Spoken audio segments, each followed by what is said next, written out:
नमस्कार दोस्तों, मैं शिव शर्मा आपके अपने YouTube channel let's crack it पर आप सभी का स्वागत करता हूं।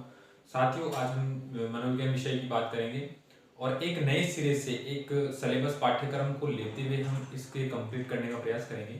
जो इसमें सम्मिलित हैं रीट के लिए, सी टेट के लिए, यूपी टेट के लिए, सुपर टेट के लिए या एमपी टेट हो, तो उन सभी जो जितने भी प्रतियोगी परीक्षाएं शिक्षा से संबंधित होती हैं या कोई अन्य प्रतियोगी परीक्षा जिसमें मनोविज्ञान विषय को सम्मिलित किया गया है, तो उस पाठ्यक्रम को हम कंप्लीट करने का प्रयास करेंगे साथियों। इसी के साथ आज की हम शुरुआत करते हैं। एक्चुअली दोस्तों, होता क्या है कि जब हम मनोविज्ञान पढ़ते हैं या हम किसी भी प्रतियोगी परीक्षा के लिए तैयारी करते हैं कि हमें इसमें सफलता प्राप्त हो जाए, उसमें हम क्या करते हैं, ज़्यादा से ज़्यादा हम बुक्स ले आते हैं, बुक्स का अध्ययन करते हैं, पढ़ाई करना स्टार्ट कर देते हैं, एक तरह से लाइब्रेरी ज्वाइन कर लेते हैं या कोई भी कोचिंग ज्वाइन कर लेते हैं। पर हमें एक्चुअल में मालूम नहीं होता, जैसे हम मनोविज्ञान विषय की तैयारी कर रहे हैं, हम किसी बड़ी कोचिंग से कोचिंग कर रहे हैं या कोई अन्य पुस्तकों का प्रयोग करके हम सफलता प्राप्त करने का प्रयास कर रहे हैं। अगर हम उन दोस्तों से पूछें या उन मित्रों से, उन विद्यार्थियों से पूछें कि आखिर मनोविज्ञान है क्या, आपने मनोविज्ञान विषय का अध्ययन किया है तो आपको जाहिर सी बात है मालूम होगा कि मनोविज्ञान क्या है। तो ये क्वेश्चन मार्क बन के रह जाता है, वो इसका उत्तर सीधे तौर पर हमें नहीं दे पाते हैं या वह जिस उत्तर को देना चाहते हैं उससे वह खुद भी संतुष्ट नहीं होते। दूसरों को संतुष्ट करना तो बड़ी दूर की बात है साथियों, स्वयं भी उस उत्तर से संतुष्ट नहीं हो पाते हैं और आखिरी में उन्हें यही सोचना पड़ता है कि हाँ यार, आखिर में मनोविज्ञान है क्या, मनोविज्ञान क्या है। सीधी परिभाषा देखें तो मनोविज्ञान एक विषय है, ऐसा आप सोच रहे होंगे, लेकिन ऐसा कुछ नहीं है। एनसीईआरटी में इसकी एक बेहतरीन परिभाषा दी गई है, बेहतरीन तरीके से समझाया गया है। तो शुरुआत करते हैं साथियों।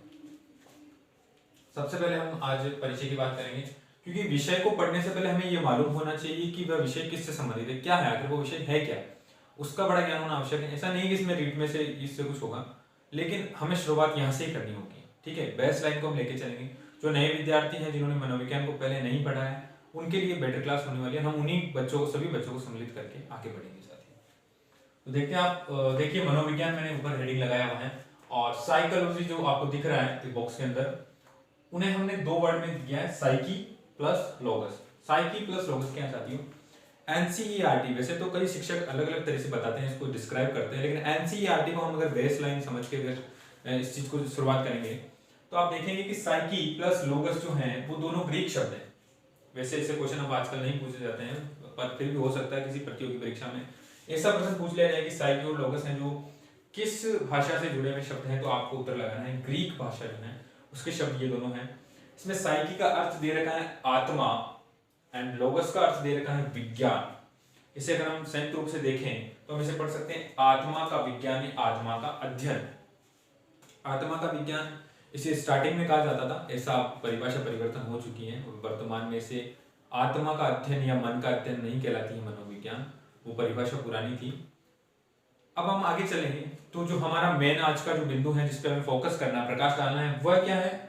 मनोविज्ञान है क्या? ये देखो, आप इसे देख सकते हैं, मैंने लिखा था मनोविज्ञान क्या है। ये सबसे बड़ा क्वेश्चन है आज का कि मनोविज्ञान क्या है। इधर ध्यान दीजिएगा, psychology is a study of mental process, behaviour and experiences. Psychology is a study of mental process, behaviour and experiences.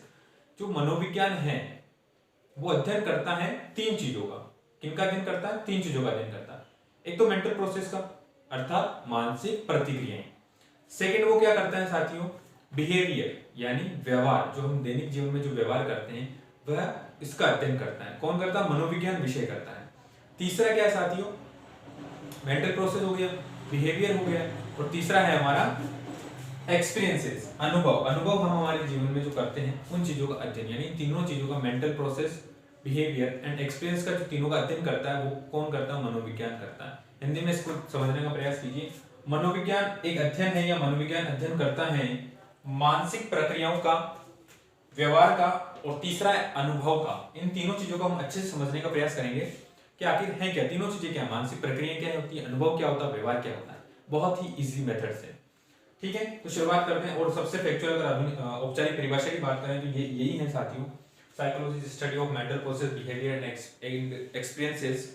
तो शुरुआत करते हैं मानसिक प्रक्रिया। मानसिक प्रक्रिया क्या होती है? मानसिक प्रक्रिया क्या होती है साथियों? जी हाँ, आप बिल्कुल सही सोच रहे हैं। कोई भी समस्या हो, कोई भी समस्या जब हमारे सामने आती है तो हम कहीं ना कहीं मानसिक प्रक्रियाओं का उपयोग करते हुए उसका हल निकालने का प्रयास करते हैं। अब वो चाहे पावलोव का कुत्ता हो, थांडाई की बिल्ली हो, या गेस्टाल्टवादियों का चिंपैंजी, तीनों के सामने कोई ना कोई समस्या आई और तीनों ने अपनी मानसिक प्रक्रिया उन्होंने दोहराई, उपयोग में ली और उसका हल निकाला। ठीक है। और गेस्टाल्टवादी की बात करें तो उनका जो पूरा सिद्धांत है वो मानसिक प्रक्रिया पर ही बल देता है, संज्ञानवाद पर बल देता है। ये हम सब अच्छी तरीके से जानते हैं और उनका सिद्धांत बेहतरीन सिद्धांत था साथियों। जितने भी सिद्धांत अभी तक दिए गए मेरे को सबसे बेस्ट उनका लगता है। अब हम सीधी तौर पर समझे सरल भाषा में मानसिक प्रक्रिया होती क्या है। मानसिक प्रक्रिया क्या होती है कि कोई भी समस्या आ गई आपके सामने, आप चेस गेम खेल रहे हैं, ठीक है, चेस गेम हम सब खेलते हैं, तो कहीं ना कहीं हमारे सामने जब हम दूसरी चाल चलते हैं, सामने वाले के प्रति कोई चाल चलते हैं, तो कहीं ना कहीं हमें मानसिक प्रक्रिया की आवश्यकता होती है। जैसे साफ तौर पर देखें तो हमें जितनी भी प्रक्रियाएं हम दैनिक जीवन में करते हैं, मानसिक प्रक्रियाओं की योगदान के बिना हम कुछ भी नहीं कर सकते हैं। आप कोई पजल सोल्व कर रहे हो, मानसिक प्रक्रिया की आवश्यकता होगी। आप कोई गेम खेल रहे हो, कोई भी गेम हो चाहे वो, आपको कहीं ना कहीं मानसिक प्रक्रिया की आवश्यकता होगी। आप टाइपिंग कर रहे हो, आप गणित कर रहे हो, तो भी आपको मानसिक प्रक्रिया की आवश्यकता होगी। आप XYZ जो भी काम करते हैं, हमें कहीं ना कहीं मानसिक प्रक्रिया की आवश्यकता होती है। लेकिन साथियों यहाँ एक चीज समझने लायक ये है, मानसिक प्रक्रियाएं और मस्तिष्क क्रियाएं ये दोनों एक चीज नहीं है। अधिकतर लोग ये दोनों को एक चीज समझते हैं कि मानसिक प्रक्रियाएं और मस्तिष्क की क्रियाएं दोनों एक चीज है। दोनों बिल्कुल डिफरेंट है साथियों। हाँ, एक तौर पर जुड़ी भी जरूर है एक दूसरे से, लेकिन दोनों का अलग अलग महत्व है। मस्तिष्क की क्रियाएं क्या होती है, जैसे अपने 5 सेंसर है, आईज हो गई, ईयर्स हो गए, नोज हो गए, तो वो कहीं ना कहीं जो भी इंफॉर्मेशन गेन करते हैं एनवायरमेंट से, वातावरण से जितनी भी जानकारी इकट्ठी करते हैं, वो क्या करते हैं अपने नर्वस सिस्टम के अंतर्गत भेजते हैं, सेंसेस वगैरह जो भी हैं नर्वस के द्वारा। तो वो जो क्रिया हो रही है इंफॉर्मेशन को लेना और अपने माइंड ब्रेन तक पहुंचाने की जो क्रिया हो रही है, वो मस्तिष्क क्रियाएं हैं। ठीक है। लेकिन कहीं ना कहीं जो क्रिया होने के बाद जो उसके प्रति प्रतिक्रिया आती है, जैसे कोई भी समस्या आ गई, ठीक है, नीट का एग्जाम रद्द हो गया, अपने सामने सबसे नई समस्या तो यही है। ठीक है। तो अब उसके लिए हम क्या प्रक्रियाएं करेंगे, मानसिक तौर पर हम क्या क्रियाएं करेंगे, वो चीजें अवेलेबल है कि हम कोचिंग ज्वाइन करेंगे, हम वापस स्टडी स्टार्ट करेंगे, या ये संशय बनाओ पेपर कब लिया जाएगा, पेपर कंप्लीट हो जाएगा लेवल फर्स्ट वाले के लिए। तो वो सारी तरीके से समस्याएं और उनको सोल्व करने के लिए हमें क्या है, मानसिक प्रक्रिया का इस्तेमाल हम करते हैं। दूसरा साथियों है बिहेवियर, व्यवहार। जी हाँ साथियों, व्यवहार जो है वो हम दैनिक जीवन में करते हैं। सुबह उठने से, हम ब्रश करने से लेकर शाम को सोने तक सभी एक प्रकार का व्यवहार है। व्यवहार दोनों तरह से हो सकता है, कुछ व्यवहार जटिल होते हैं, कुछ व्यवहार बहुत ही सरल होते हैं। जटिल व्यवहार जैसे अगर हम एग्जाम्पल के तौर पे बात करें तो चेस गेम खेलना कोई सरल व्यवहार नहीं है, हर किसी की बस की बात नहीं है, सब खेलते हैं, अच्छा लगता है सबको, लेकिन उस लेवल पर, ओलंपिक के लेवल पे बात कर रहा हूँ मैं। सरल काम क्या हो गया, जैसे ब्रश करना हो गया, सुबह नहाना हो गया, तो ये कहीं ना कहीं, ये भी कई बच्चों के लिए, कई जो अक्षम होते हैं उनके लिए बहुत ही बड़ा टास्क हो जाता है ये चीजें। तो व्यवहारों का अध्ययन करता है दैनिक जीवन में, जितने भी हम व्यवहार करते हैं उनका अध्ययन कौन करता है, मनोविज्ञान विषय करता है। तीसरी चीज इसमें लिखा है एक्सपीरियंसेस, अनुभव। एक्सपीरियंसेस की बात करें, अनुभव क्या होता है। अनुभव दोस्तों, ना तो मैं आपके अनुभव को साझा कर सकता हूँ, मतलब हम समझ सकते हैं, अनुभव वही व्यक्ति महसूस कर सकता है जिसने किसी न किसी चीज को अनुभव किया। ठीक है, थोड़ा कठिन लगा होगा, सरलता से समझने का प्रयास करते हैं। अगर हम बात करें कि कोई व्यक्ति है जो मरने वाला है, ठीक है, उसकी डेथ होने वाली है थोड़ी देर, मतलब बीमार है और हॉस्पिटल में बैठा है या कहीं अपने घर पे है, लेकिन उसे लग रहा है बूढ़ा हो गया वो और वो मरने वाला है, तो वो जो महसूस कर रहा है, ठीक है, वो जो महसूस कर रहा है वो ना तो आप कर सकते हो ना मैं कर सकता हूँ, बस वही व्यक्ति महसूस कर सकता है जिसने ये अनुभव किया है। सचेतन अवस्था में वही आ सकता है जिसने कभी पहले अनुभव किया हो। ठीक है। एग्जाम्पल एक और लेते हैं। मान लीजिए आप किसी बस में जा रहे हैं, बस में बहुत बहुत बहुत ज़्यादा भीड़ है, ठीक है। अब वहाँ क्या हो रहा है कि गर्मी के दिन है, बहुत पसीना आ रहा है आपको, ठीक है, लेकिन फिर भी आपको कहीं ना कहीं जो चीज़ हो रही है, अनुभव, वो अनुभव जो आप कर रहे हैं वो कोई और नहीं कर सकता। उस टाइम आप क्या अनुभव कर रहे हैं वो कोई और नहीं अनुभव कर सकता है। हाँ, और एक चीज़ है, अनुभव है ना, बाहरी या आंतरिक जो अवस्थाएं हैं या हैं उनसे प्रभावित होता है। किस प्रकार प्रभावित होता है, मान लीजिए आप बस में, उसी एग्जाम्पल को लेते हैं, बस में आप सफर कर रहे हैं, आप अकेले हैं, ठीक है, और बहुत भीड़ है बस में, बहुत बहुत ज़्यादा, और गर्मी के दिन है, तो आपको गर्मी महसूस हो रही है, आप बहुत चिड़चिड़ा महसूस कर रहे हैं कि यार ये क्या है, कहाँ फंस गए अपन, किस यात्रा पे जा रहे हैं, क्यों जा रहे हैं, वो जरूरी है क्या जाना है इतनी धूप के अंदर, ऐसे वैसे, इतनी भीड़ है यार, है ना, तो आप टायर्ड हो जाओगे। और वहीं आप आपके दोस्तों के साथ, आपके बेस्ट फ्रेंड्स के साथ आप अगर पिकनिक के लिए जा रहे हैं, तो आपको वो बिल्कुल महसूस नहीं होने वाला है कि यार बस में कितनी भीड़ है, कितनी गर्मी पड़ रही है, यार अपन क्यों कर रहे हैं जर्नी। ऐसा तो डिपेंड करता है कि आप किनके साथ जा रहे हैं, वो जो बाहरी अवस्थाएं हैं या आंतरिक रूप से आप कितने खुश हैं क्योंकि आप पिकनिक के लिए जा रहे हो अपने फ्रेंड्स के साथ में।